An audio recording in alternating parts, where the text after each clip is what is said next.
The following podcast is brought to you by the Johners Podcasting Network, found exclusively at WrestlingWithJohners.com.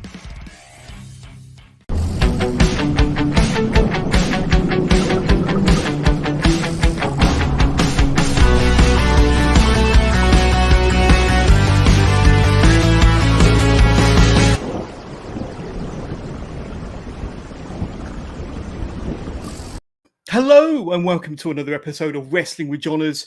And today I'm meant to be interviewing Tate Mayfairs, and he's not shown up. Not quite sure what's going on with Tate. He's not been in touch. But just bear with us 2 seconds. Wait, just what's happening? Oh, hey! Tate Mayfairs has graced us with his presence. I thought you was going to leave me hanging there, buddy. But you're lucky. Yeah, lucky. We are joined today by Tate Mayfairs. What's anything else? Anything else, mate? Okay. I'll try my best. Welcome to the latest episode of Wrestling with Johners, episode 253. And today I've got with me none other than the greatest professional wrestler to ever walk planet Earth, Tate Mayfairs. Woo! I can't do the woo like you do, but is that better? Is that better? But it's a little bit better. I mean, I wasn't going to turn up, and then you intro me like that, but you thankfully redeemed yourself. So well done. Oh, thank you so much. Thank you for being on the show today. And for anybody watching at home, watching us live on Wrestling with Johners, you can get in touch. You can interact with the show. You can send questions through to Tate Mayfairs. Just do so by pinging them through to us on your chosen device. They'll come through to us. We'll bring them up on screen, and we'll do our very best to answer every single one during the course of this broadcast. But Tate, I've got to start by asking you about NXT UK. It's been an exciting experience for yourself. You've had some great matches there. Your first match, you actually won, albeit via count out and albeit via Sam Gradwell kind of helping you get that count out. But nonetheless, you won your first match on NXT UK, my friend. Tell us about... You did. Tell us about that whole experience and getting involved with NXT UK. Like I say, a nice way to make your introduction on that brand with a win. Yeah, fantastic, man. I mean, I'm gonna go wherever the money is and wherever the biggest eyes are, wherever the most. That's how I live my life. That's how I foresee myself in this combat sport world. But NXT UK, especially, had been something that was very important to me to be a part of, something that I had in my sights for a long time. And it was a slow build to it because you got to think, I think a couple of years ago, I had an altercation with Walter in the WWE Performance Center, as some people have seen. Following on from that, I had more contact back and forth with WWE, and I was in their advert, which they had on the BT Sports as they transitioned to BT Sports. Where, funny enough, I was in the ring with Trent Seven, who was one of my most recent opponents. And then fast forward to the start of this year, I finally had that debut match for WWE NXT UK.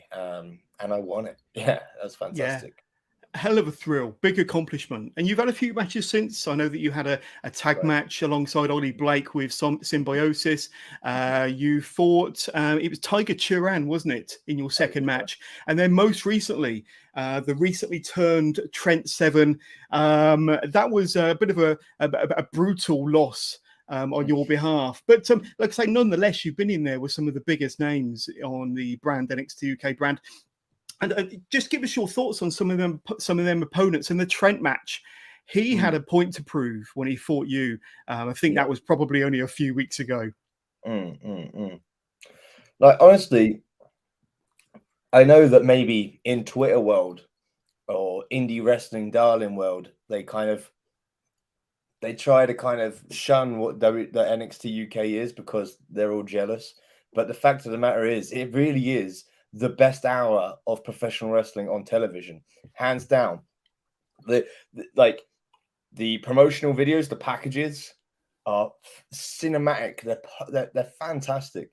And then the bell to bell some of that heritage stuff is honestly the greatest wrestling on the planet right now. It's a fantastic brand, and I'm super excited to be involved, and I can't wait to do more. And the team is great. Mentioned Sam Gradwell. He's been fantastic to me since day one. Yeah. He's looked after me in that Kenny match, in the recent match. And then he's just one of the people that I've only more recently got to know. The rest of the locker room are a bunch of people that I've known for many years and are truly some of the best wrestlers in the world. And I feel right at home there. And I love working there. Yeah. Yeah, and I've got to say, the fans in the BT Sports Studios, they've really taken to you. Hey! I know that it's a fact. It's an absolute fact. And in many other promotions you work for around the UK, you might be considered the cocky heel, dare I say it. No offense. No, that's what they do, right? That's the how BT Sports Studio, you're the face, you're the ones that they're cheering. So it looks like you've got a bit of a fan base there in NXT UK. That's pretty cool. It's clearly a different class of human, you know what I mean? It must be clearly a different class of human being there, because you're right. Anywhere I go in the UK, I get booed out the building.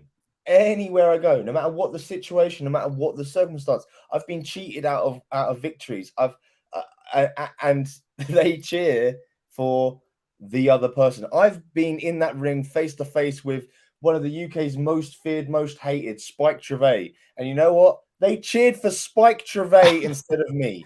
Incredible. So I go to the biggest wrestling company in the world, to the BT Sports Studio to film wrestling for the WWE. And what do they see when they see me? That's one hell of a professional wrestler right there, in the words 100%. of Shawn Michaels. You know what I'm saying? So they understand greatness when they see it. And they have chanted, "Takeness is greatness." They have chanted my name to the point where they have to turn it down in post-edit, because I am that great. I have noticed that. But let me ask you, do you think that Tate Mayfairs is fully appreciated by the masses so far in your career? You said that you travel up and down the land, you booed pretty much everywhere you go, apart from WWE, of course. Do you feel that there's a lot of jealousy from fans, a lot of jealousy from fellow wrestlers that prevents you from, them from truly understanding that Tateness is greatness? Well, I mean, what else is it? Of course it is. They're not blind. I think what it really is I embody something which is difficult to attain. It's through a lot of hard work and through the gift of forces powerful than anyone on earth, you can be as good as me. But when people look at me, fans, other wrestlers, they are intimidated because they see something far superior than them. And the only way they can understand how to engage with that is to try and tear it down. In time, they will see how great I am. And every knee will bend, every head will bow, and every tongue will confess that Tateness is greatness. There you go. You heard it. You heard it here on the Wrestling with John's podcast. But one more question in relation to NXT UK. Sure. What's the ceiling for Tate Mayfairs in NXT UK? Are there any opponents you see backstage you kind of eyeing up over the locker room? You think, yeah, I'd love to challenge you. And what is the ceiling for Tate Mayfairs in NXT UK? First of all, there is no ceiling for Tate Mayfairs in under any initials, under any letter, under any atmosphere, under any dimension that exists. There is no limit to me or what I can achieve. My deal with the WWE is different. I am Forbidden Door Mayfairs. I have the ability through my agreement with them to go wherever I want and do whatever I want. That's part of the nature of being the Mayfairs. So they may, so it'll be different, but we don't know. Things are always possible to change. Things can, and as far as the locker room, man, I want to get back at Trent, but he's got other people on his plate. As far as other people, here's a little inside for you. I've come back through that curtain, and on a couple of occasions have had the champion Ilya Dragunov pull me aside and congratulate me on my performance and Wow. tell me that he wants to fight me. Now, that's a fight that I would love to accept. Absolutely. And now you've put that out into the universe. It's going to happen. It's got to happen. Let's do Absolutely. it. But we look forward to seeing a Mm, lot more from you in NXT UK. thank you. I've been scouring through your social media, and Mm, one post I think that's pinned to the top of your Instagram is a very impressive promo video. I think it's a couple of minutes long, really, really well shot, well mm. edited, a beautiful video, obviously narrated by yourself. But you say that you were once like us. You were once like us wrestling marks and us jabronis out there, and you made the decision to change from being a jabroni to the Tate Mayfairs that graces these screens right here on Wrestling with Johners. How did you go about making that transition from being, one of us to yourself? Um, I it's long-winded. It's too much to explain in one conversation, but I am trying to show you through the body of my work, through the things I'm doing, through the words I say, the actions I do, and the art form of professional wrestling. Um, but ultimately, I've I found the greatness inside of myself.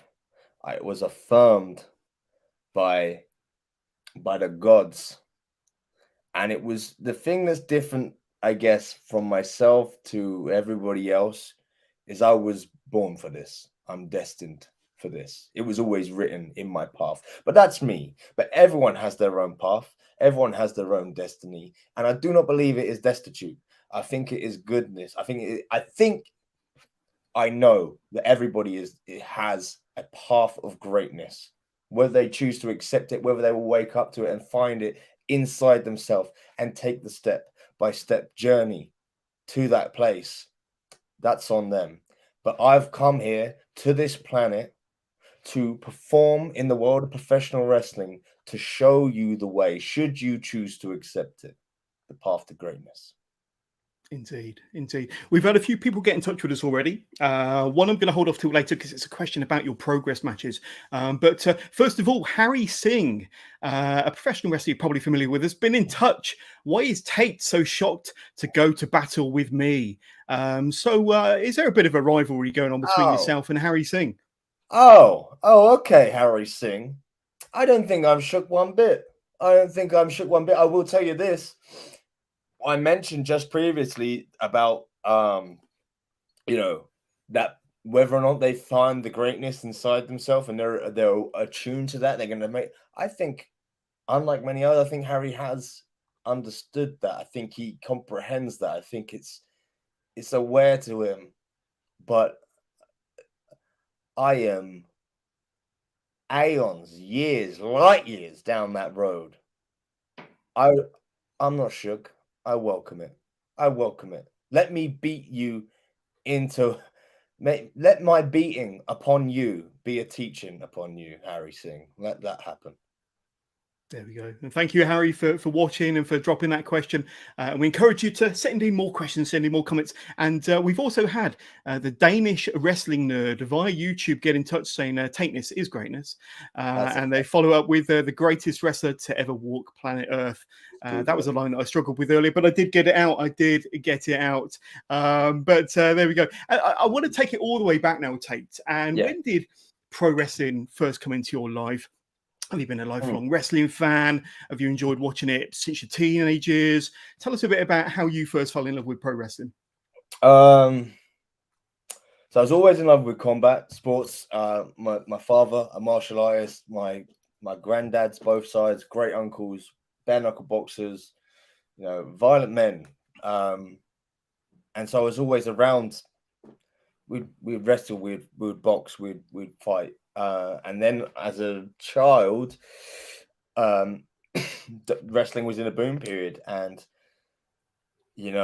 I stumbled across it and I loved it. It was a way to escape into another world. These larger than life characters doing battle in a combat sport where there are seemingly very little rules. So I loved it. I fell in love with it then. Where other people tuned out and moved on to the next thing, I was hooked and obsessed, and I was determined to be a professional. I think, it ties into that calling. I think this was always meant to be. I was told this is what it was meant to be, and when I saw it, it was like a voice inside me. It was already, this is you, this is your life, this is what you're doing. Yeah, yeah. And how young were you, or how old were you when you first chose, or when you first chose to start your training to be a pro wrestler? Oh, right. Yeah. No. So I was probably first saw it when I was like 6 or 7. Yeah. There's a funny picture out there somewhere of like a t-shirt I had as a child. It is tiny, of like a Stone Cold t-shirt. But, nice. But yeah, that, and then I was thinking, because I would get books and like look everything up. Where can you train? And I was thinking I'm gonna have to go over to America, go over to like the Wild Samoans or Lance Storm or Killer Kowalski or whatever it was, and the Hearts. So I was thinking like that, but then lo and behold, one day there was a magazine at the time called Fighting Spirit magazine. I remember it very well. Yeah. And that was like a gateway to like, oh, there's British wrestling stuff going on, huh? And in there was an advert for a wrestling school in London. And 14 years old, I ventured there and I started wrestling full-grown men. And we would have to do amateur shoot wrestling as part of our training. And I was in there fighting grown men from 14 years old. And you were training and wrestling around the London area, around Essex, quite early on in your career. When did you have your first match? Was it as young as 14, or did you have a couple of years training first? How did that work? Yeah, well, technically, my first match was literally, if we're being technical, my first match was literally 2 weeks in. It was a big rumble. Wow. Yeah. But it was a rumble. But yeah, even still. And then probably like a singles or like a tag was probably maybe like 4 months or something. Like I took to it very well. Like it was like a duck to water. It was in me, the movements, the rest of it. Now to become the greatness, that takes a while, and I've been on a journey where I've actually left wrestling and come back. I am the prodigal son of professional wrestling, but I was a natural from the get-go. It sounds like I'm making it up. It sounds like I'm saying it to sound cool, but none of this is a lot. It's 100. I started wrestling at 14. I'm a natural. I had my first match after 2 weeks. My first, and it was a rumble. My first, proper full-blown singles match, probably about 4 months in. Wow. That's really impressive. Now, in my research, the furthest back I can go regarding your first match would have been around about 2018. Does that sound about right? Or, I mean, you said you went away, you had a bit of a hiatus and come back again. Is that roughly when you returned? Yeah, that's it. Yeah. So, I went away. Like I say, it's all part of the great plan. It's all part of the great plan that I would go away, have these different experiences, make something on myself, and come back with a new edge when the industry was also thriving. Because at the time then, it wasn't thriving like it was. Yeah. And is now. So yeah. And yeah, it was 2018. Yeah. I figured it might take I might need to tune up for longer, but it really, again, it only took probably about 3 months of me just sorting myself out, and I was right back in there again. Absolutely. And both when you started at the age of 14 and then came back in 2018, who were kind of looking after you at the time? Who was training you or taking you under their wing, maybe acting as mentors? Did you have people close to you in the business that were kind of acting as mentors and guided you along the way in both stages of those times in your career? Yeah, definitely. Assistant to general manager at NXT, Sid Scala. was there for all of that, and also a man who seldomly is known or credited or whatever by many people, but a man called Barry Charolumbus, who was responsible for training so many people that are on the NXT UK roster now, and other people that have gone on to have success, like Drake Maverick Spud, for example. Yeah. He ran a promotion back in the day called SAS, sorry, and SAS, and he was again hugely instrumental in both sides. Yeah, absolutely. Now, a few months ago, I had Smashing Mike on the podcast, and I know you know Smashing Mike very well. Great guy. And he called you on my podcast. He called you pound for pound the best wrestler in the UK right now, which is pretty damn cool and an excellent compliment there from Smashing Mike, who himself is doing some great things on the circuit. But he also said that you was his first ever opponent when he broke into the business around 2018. What do you remember about that time in your career, especially kind of coming back yourself? So you had been fairly fresh. He was new to the business. You was his first opponent. And like I say, pretty key times for both of you so early on into your career then, Tate. I mean, yeah, I was coming back, but I was already ready made. You know what I mean? I'm the king of this sport. I remember the show. Now you're reminding me. And yeah, he's a good boy. He's got a lot. He's got a lot going for him. A lot of natural attributes which will play in his favor and see him very well. I just stayed with him, made sure gave him a few things. And really drilled a few things, and we had a good showing. I don't think we've had a match together since, so sometime down the road that'll be fun to do as well. See how we've come to. Absolutely. So you've not faced each, you've not worked each other since that first match? I don't believe so. No. Wow. If that happened in 2022, that would be pretty damn awesome. That would be pretty damn awesome. So somebody else that's been in touch watching via YouTube, Tom Hollylee. Hey. We all know Tom. Hey, Tom. With all the wealth, why does mate Mayfairs not own a shirt with buttons? So what is now? Every clip I've seen you in, every picture, you're always kind of what's that all about? Listen, I got buttons. I got buttons for days. Okay. My tailor actually takes me through. If you go on my YouTube and you check out my video where I go get a custom shirt at Cat and the Daddy, I actually get offered, and I go through a whole host of custom buttons that I can choose.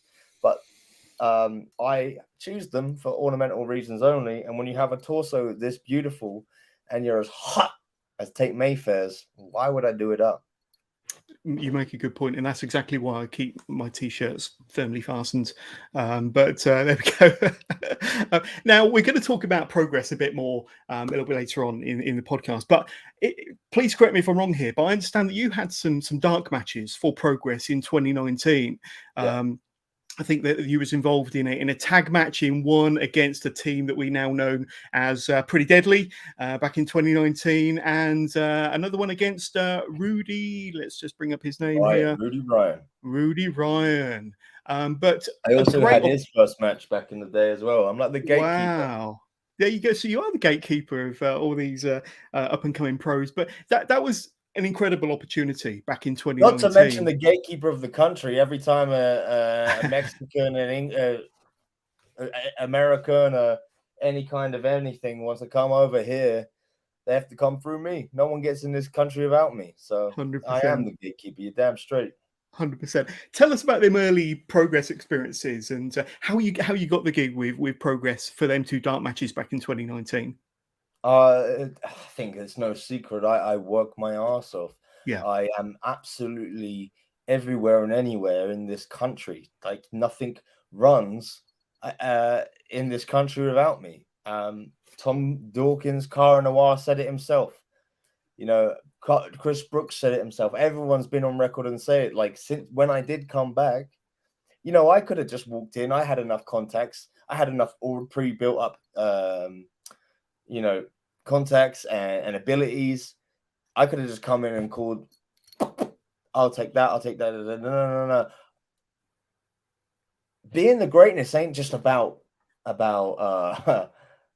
being egotistical without reason. I am the greatest at every single aspect of this business, and that includes some of the like fucking elbow grease and hard work. Yeah. I've made this whole industry tick for years. For over a decade, nobody, literally no one, has gave as much to British professional wrestling as I have. Okay? So the whole country runs off of my back, you know, my work. And regards to Progress, it was no different, you know. The ring doesn't get in the building. The cameras don't get in the building.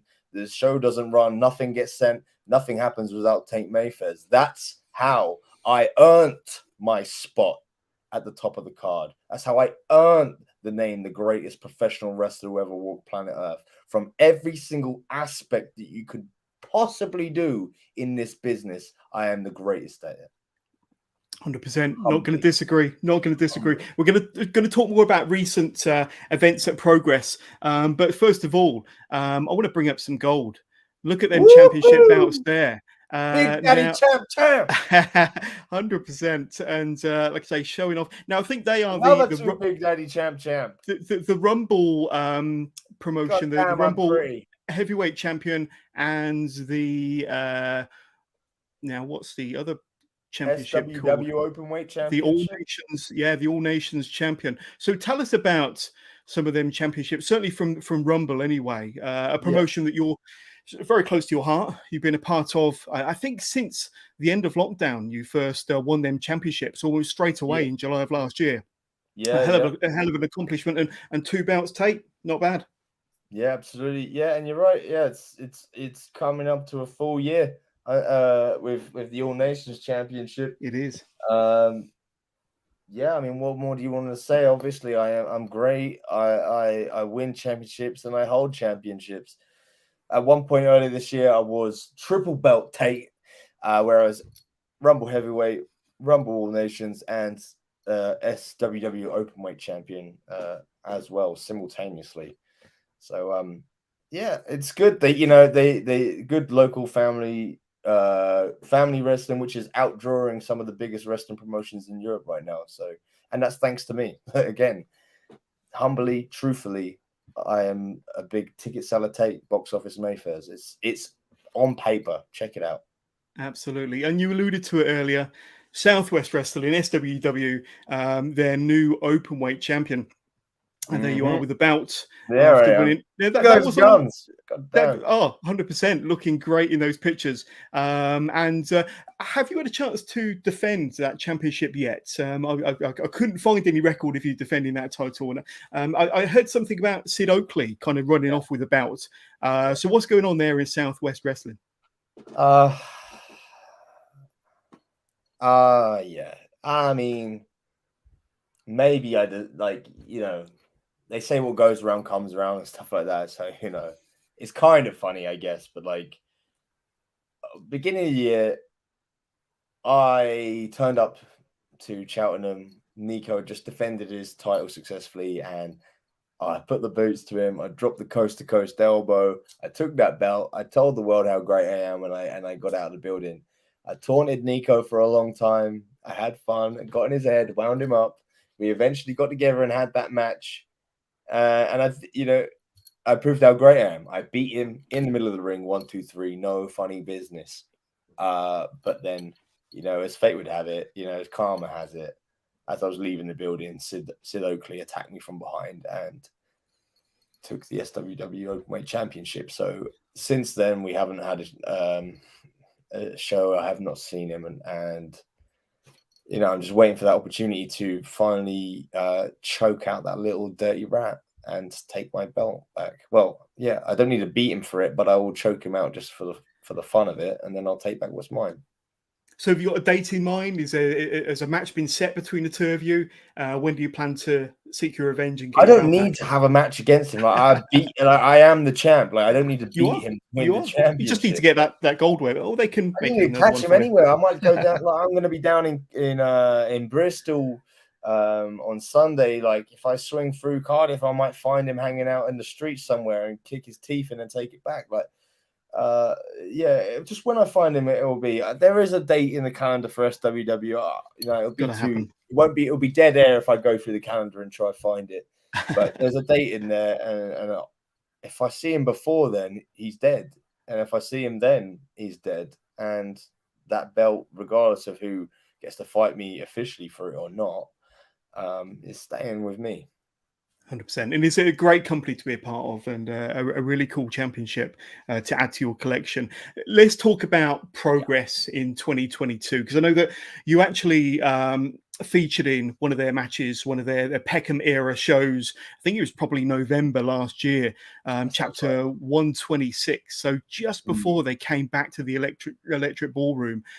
So obviously you made an awesome impression a couple of years earlier with all your hard work in them dark matches, that they called you back for a match against Big Guns Joe. But then they say in wrestling, take your gear wherever you go, always bring your boots. And that proved evident when Progress did return in front of fans. Chapter 127, the Electric Ballroom, January 2022. Obviously, Dean Allmark was meant to be facing Axel Tischer, the Axeman. For reasons, Axeman wasn't there, and you stepped into his place. And just bring up the graphic here, but that was a nice surprise for the Progress audience, the Progress faithful, and being the dastardly heel that you are, you got the correct response from the Electric Ballroom, the Progress faithful there. But that must have been a bit of a thrill for yourself to be on the card, their first match back in front of fans. Yeah, well, so you mentioned you're right in everything you've said there, and yeah, the match against Big Guns Joe in the Peckham Era was the last of the Peckham Era matches. So literally, they couldn't get anyone in the building. Right? People could blame COVID. I don't know. They couldn't get anyone in the building. They put me on, and then they sold out the Electric Ballroom. You know, it's a fact. Facts are facts. That's what happened. There was no one in the building for a year. They put me on, and then they sold out the Electric Ballroom. Axeman couldn't make it. No one was willing to step up to face Dean, who had the best winning record of anyone at the time. Yeah. And was in line to fight for the Progress World Championship. And I'm the only one who's got the balls to step up, and I did. There you go. Look at that man there. Woo-hoo. Awesome entrance, doing his thing. But since then, you know, we've seen you, I think, well, don't hate me for mentioning this name, okay? Anthony Ogogo, Super Strong Style Weekends, day 3. He told everybody that he was coming over to the UK. He told everybody he was coming over and looking to kick some ass. And it was you that stepped through that curtain. And not even the greatness could outmaneuver Anthony Ogogo. But wait, what are you saying? Well, don't take that personally. I'm just no. But what do you mean by that? I was there. I saw what happened. Give us your take on how it went down. Well, first of all, I called him out, yeah, and he said he was coming. Yeah, he said sent some funny little tweets back and forth. Great. I turn up to the building, he's not there. Show starts, he's not there. First match, second match, third match, fourth match, interval, he's not there. Next match, he's not there. You know, and I called him out even at the building. I said, "Where is he?" I went over to Gene Money. I said, "Hey, Gene, I know you're busy, but have you seen this geezer? Nothing. I went to Sunshine Machine. Have you seen him? No, nada. Lycos Gym? No, nada. No one's seen him. Management? Nothing. No one's seen him. He's not about. He's not in the building. I'm getting told by management he's not in the building. So what do? I carry the company on my back, as per usual. The greatest professional wrestler on planet Earth, the man who runs British professional wrestling, the man who is British professional wrestling. I go out there and carry the whole show, the whole Super Strong Style 16 on my back. Big money match Mayfairs. And I said, look, I'm sorry. He's let you down. I carry this company on my back. You know, he's obviously scared a bit. And then he jumped surprise comes out. I don't Well, I'm glad you Like, gave I us wasn't your, quite like your ready for a start. I yeah. wasn't quite ready for a start, if we were being honest. How But can then you people properly say that prep? Yeah. I got a beating, but watch it back. I've got him pinned down on his face on the. See. That I Who was looks there in for. peril there? Who looks There like we they're go. in peril there? That's pretty awesome. And one of the highlights for me, certainly over them 3 days of being there, and a fantastic encounter. But you He go walked on. away from me. Don't forget it. He walked away from me. He He walked away did. from me. He went up to Liverpool. I chased him up to Liverpool, and then he left the country. So I don't know if you've ever been in a fight. Well, once Yeah. or twice when I was about 5 or 6, maybe. But you did antagonize the big man, and you kind of came out in Liverpool, TNT Extreme, cut a promo. I don't know whether you were faking an injury or whether you just made a dramatic comeback. There we go. It was all online. It happened all again. History repeated itself, Tate, in Liverpool a few days later.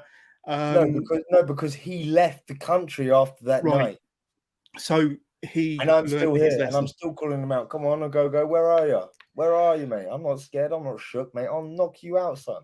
I think a rematch is definitely due there for sure. Yeah, if he wants it, if he's not scared, yeah, sure.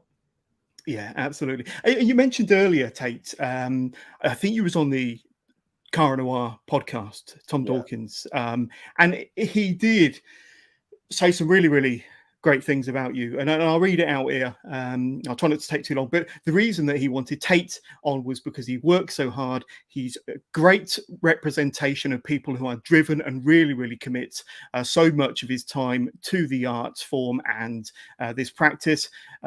He's kind of the unsung hero of British wrestling because a lot of things wouldn't happen if you weren't involved.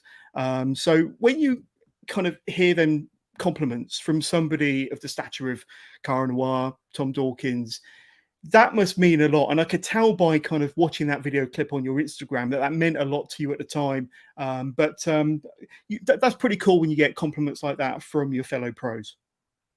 It is. And you can tell that he's not a stupid man. He's a smart man. He knows what's up. Yeah, it does mean a lot. It means more than what the fans think by a long shot. But the number one thing is, what do you think of yourself? That's the number one thing. Yeah. As well, on top of that, I mean, yeah, it's proof in the pudding. You can't put words into another man's mouth. He's a smart man. He's witnessed what's gone on. He's seen what's gone on, and he understands that Tainus is greatness. Yeah, 100%. Thinking back through your wrestling career, certainly since you returned in 2018 and onwards, have you had any or many kind of light bulb moments where things kind of just clicked and you kind of things just seemed clear from all the years of training and from all of the conversations you've had with mentors, and suddenly things just kind of made sense, or certain things made sense? Have you had any of them light bulb moments? Oh God, just countless. To be honest with you, absolutely countless. I think at the beginning, it's all the time. It's like, you know, maybe multiple a day or a week, right?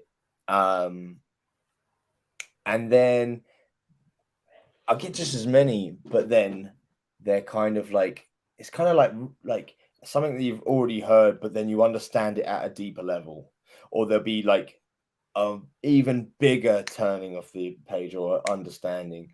I think that you will never, at least someone like myself or anyone who's passionate about any subject or anything that they do, you will never stop thinking about it and considering it and always approaching. I always praise approaching things with just pure inquisitiveness and the humbleness to approach it from a beginner mindset at all times. Always take yourself out of your shoes and look at it from different perspectives and allow yourself to be a beginner again and again every day and look at things.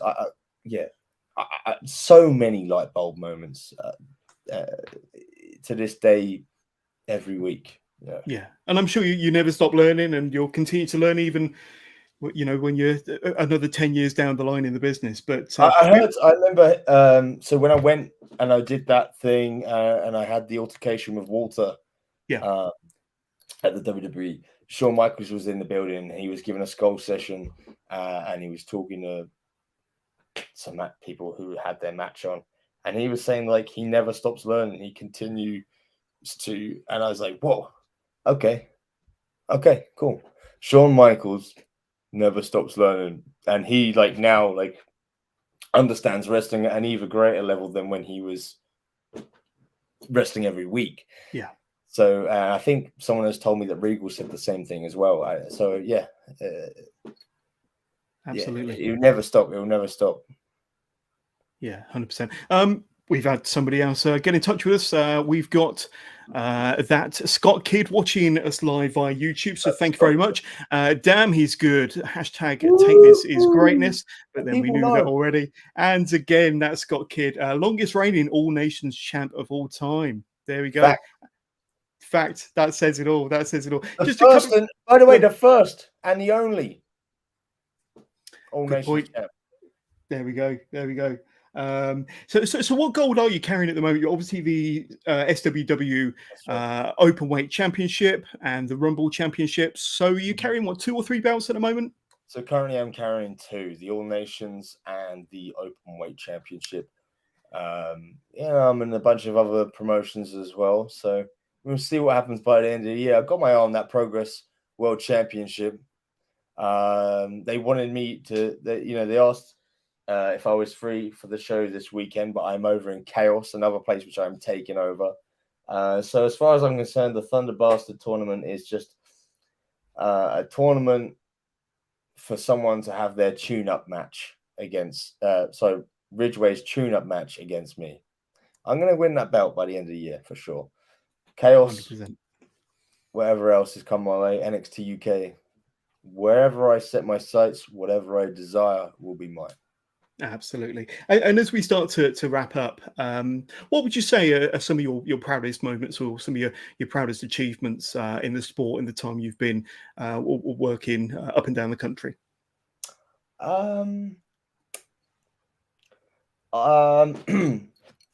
I got to do a cool little feature where I beat up a football player and it made itself onto Sky Sports News and Soccer AM. That was quite fun. It was James Norwood from Ipswich, I want to say. That was fun. Getting to wrestle people that were around when I was a kid and getting to wrestle now as a man, like Shaw Samuels, James Storm, for example, like people like that. Getting to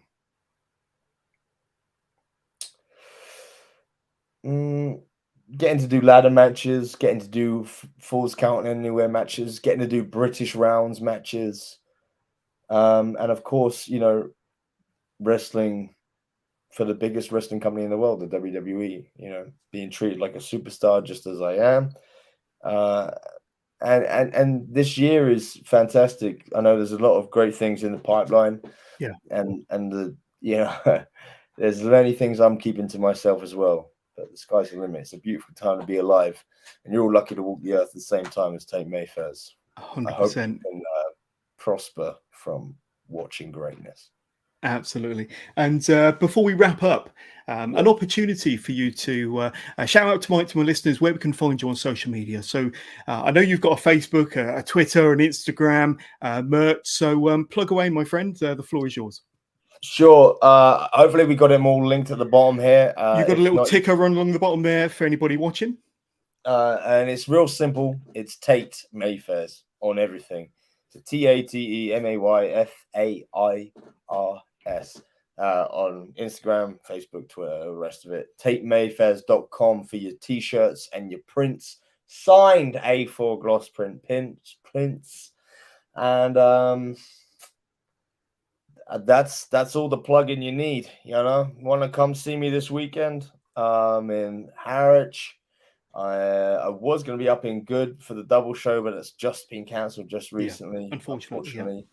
So I'll take maybe I'll turn up somewhere else. You just have to watch out. Who knows? And then Sunday I'll be taking over Chaos. So yeah. That's pretty awesome. My YouTube, I'm popping out new videos all the time. Tuesday seems to be a hot day for it. This coming Tuesday, I'm releasing a new training video where I'm training in the gym doing MMA. So check it out. Yeah, and I've got to say, your social media pages are pretty damn good. If you're not already following Tate on Instagram, Twitter, Facebook, some of the finest content you're ever likely to see from any pro wrestler across the UK. Some great videos and some really, really fantastic posts there. But the greatest professional wrestler to ever walk planet Earth. It ain't a lie. On every single aspect of the game. The promo, the look, the jewelry, the in-ring, the online promotional material, every single aspect of the game. I am the very best. I dare you to find someone better. And if you do, I will knock them the fuck out. There we go. On that note, thank you so much, Tate Mayfairs, for being a fantastic guest on episode 253.